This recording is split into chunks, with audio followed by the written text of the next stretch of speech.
सभी भैया बहनों को सुप्रभात। आज हम पढ़ रहे हैं कक्षा नवम का पाठ 1, जिसका नाम है इस जल प्रलय में, जो कि फणेश्वर नाथ रेणु द्वारा लिखा गया है। इस पाठ को हमने 2 वीडियो में पहले पढ़ लिया है। हमने पढ़ा था कि जो लेखक है वह यहाँ इस पाठ में बाढ़ का वर्णन कर रहा है, और वह उससे गांव में जो बाढ़ आती थी उससे जो संबंधित एरिया हैं वहाँ पर जो बाढ़ आती है उसका वर्णन यहाँ पर करता है। वह कहता है कि मैं बहुत सी जगह पर बाढ़ के समय गया हूँ राहत कार्य पहुँचाने के लिए, और वहाँ पर जो मैंने अनुभव किया है उसे वो यहाँ पर बता रहा है। जिस इलाके में वो रहता है वहाँ पर बाढ़ का पानी पहुँचने वाला है, लेकिन उससे पहले वह सोने का प्रयास कर रहा है, और सोते वक्त उसे जिन जिन दृश्य उसकी स्मृति में आते हैं, याद में आते हैं, उन्हें वह यहाँ वर्णित करता है कि उसने कहाँ कहाँ ऐसी बाढ़ का दृश्य देखा था। 1949 उस बार महानंदा की बाढ़ से गिरे वापसी थाने के एक गांव में हम पहुंचे। जो लेखक थे वो बताते हैं कि 1949 में जो महानंदा नदी है उसकी बाढ़ से गिरे वापसी थाना के पास एक गांव में वो पहुंचे। हमारी नाव मन की, मतलब लेखक था, उनके साथ एक डॉक्टर साहब थे, उनकी नाव गांव के कई बीमारों को नाव पर चढ़ाकर कैंप में ले जाना था। उनका काम क्या था? गांव के जो बीमार व्यक्ति थे उन्हें नाव पर चढ़ाकर कैंप में ले जाना था। एक बीमार नौजवान के साथ उसका कुत्ता भी कुई कुई करता हुआ नाव पर चढ़ाया। जो डॉक्टर साहब जैसे ही वहाँ पहुँचे कैंप में लाने के लिए व्यक्ति को, तो एक बीमार नौजवान था, उसके साथ में उसका जो कुत्ता था वो भी साथ में नाव पर चढ़ाया।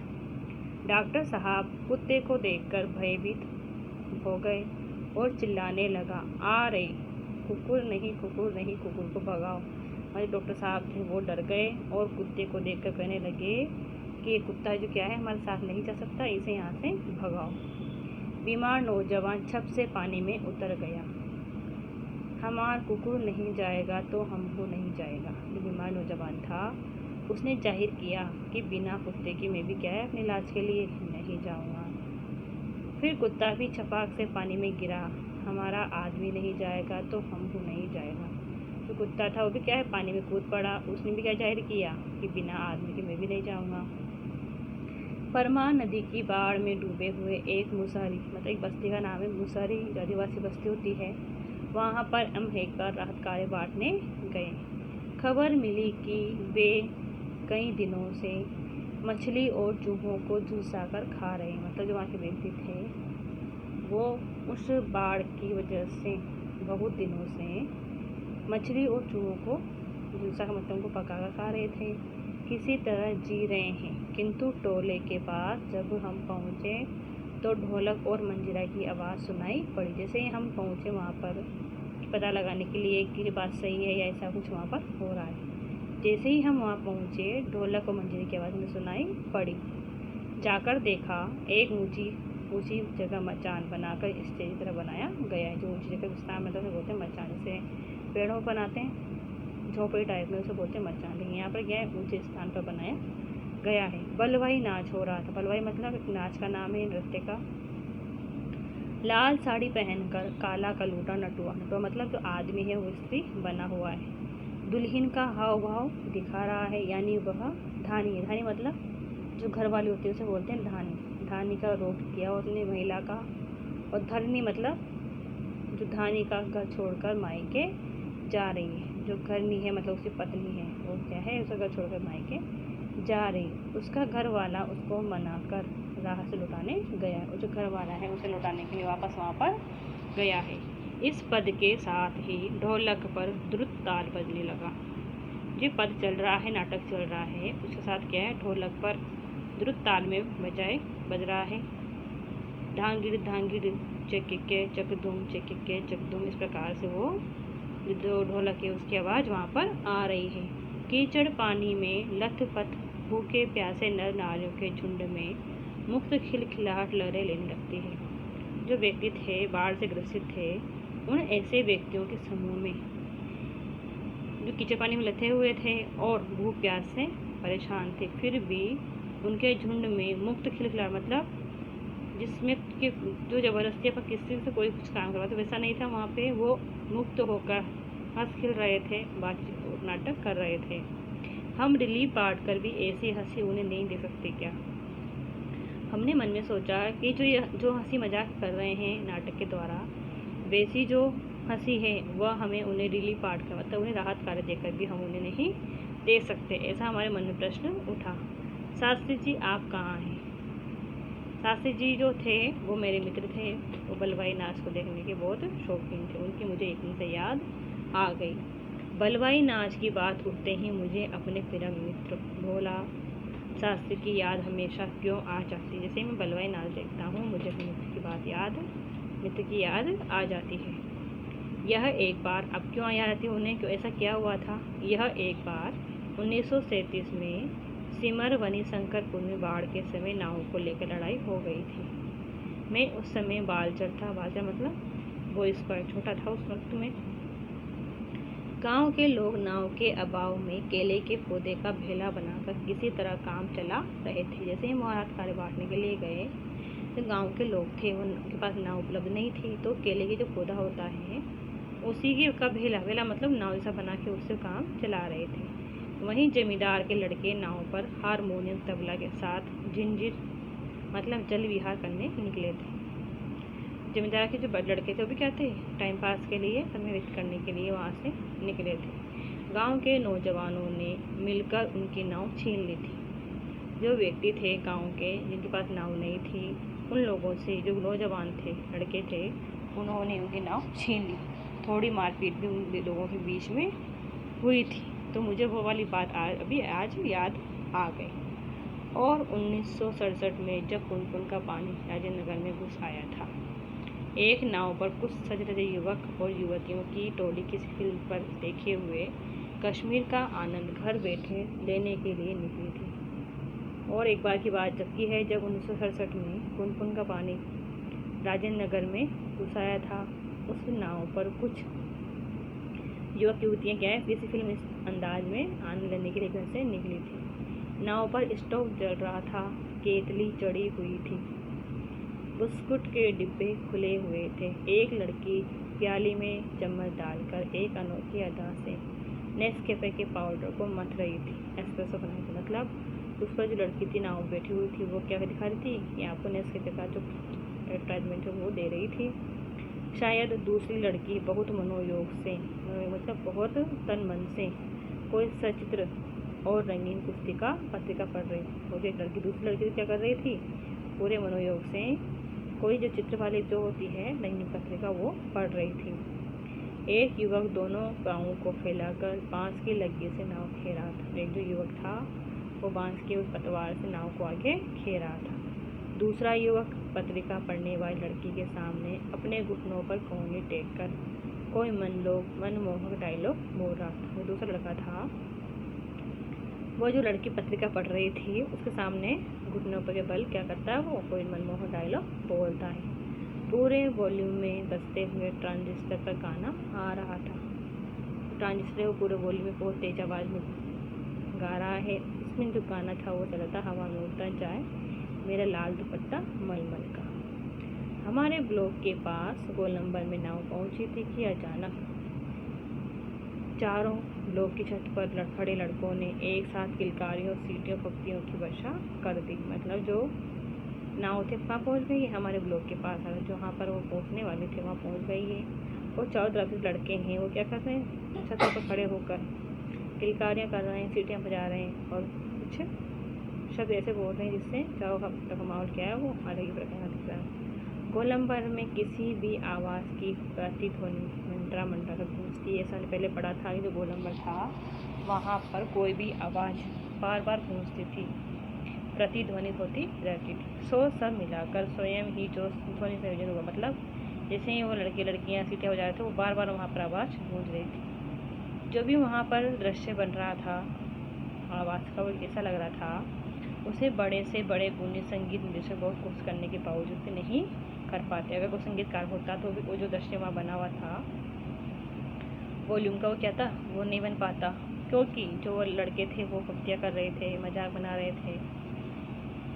उन फुहड़ युवकों की सारी एग्जीबिशन तुरंत छूमंतर हो गए। जो लड़के थे फुहड़ यानी गलत बात बोलने वाले, जो जो गलत काम कर रहे थे वहाँ पे हंसी मजाक कर रहे थे। तो उन फौड़ियों को सारी जो उनके अंदर जो थी कुछ अलग प्रकार करने की वो कर रहे थे, तुरंत छू मंतर हो गई और युवतियों के रंगे लाल लाल होठ और गाल काले पड़ गए। मतलब जो लड़कियां थी जो सभी नाटक कर रहे थे वो भी क्या हुआ, चुप हो गई।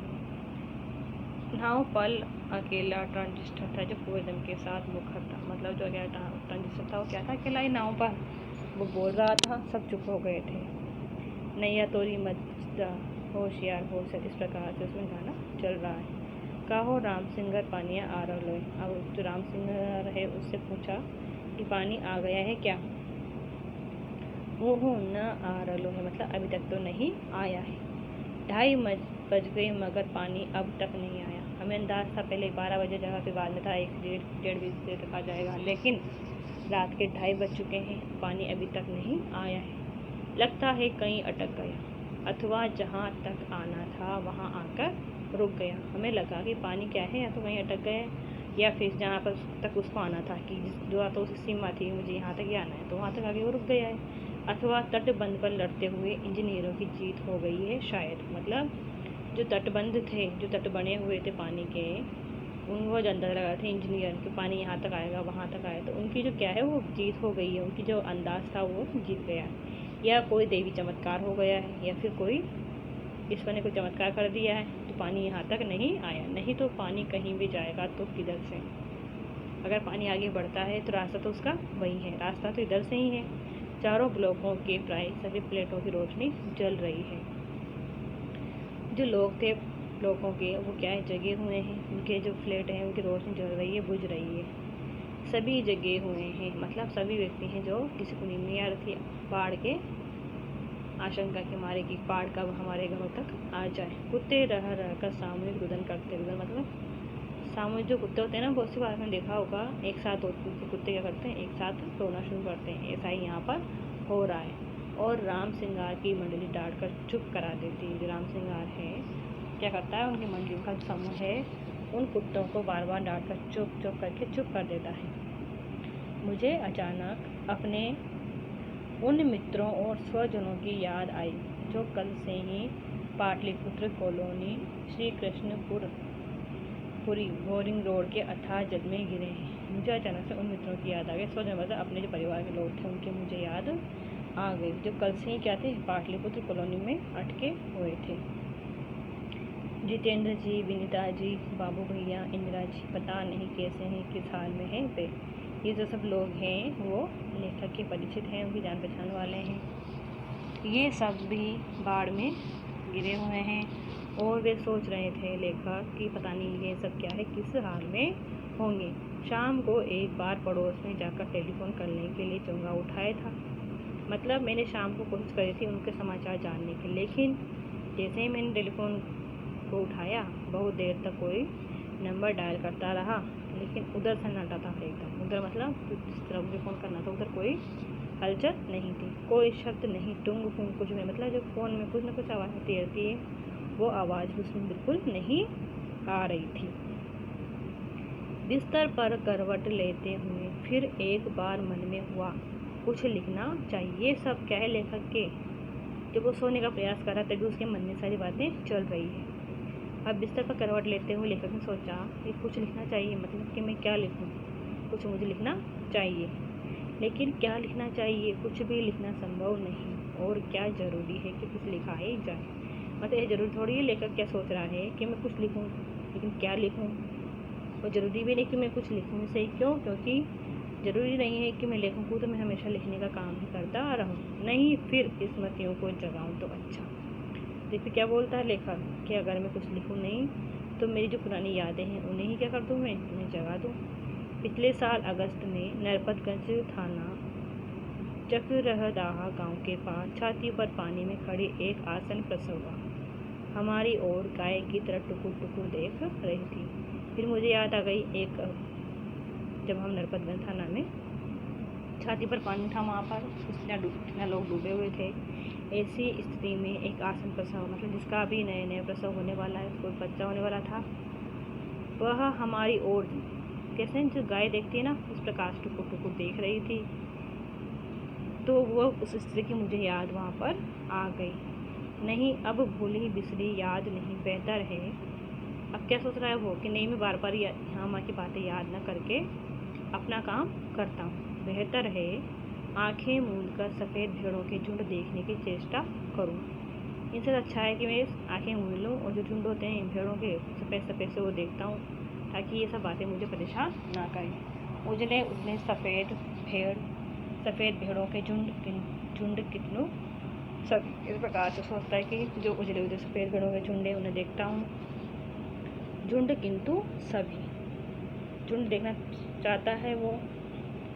उजले भेड़ अचानक काले हो गए।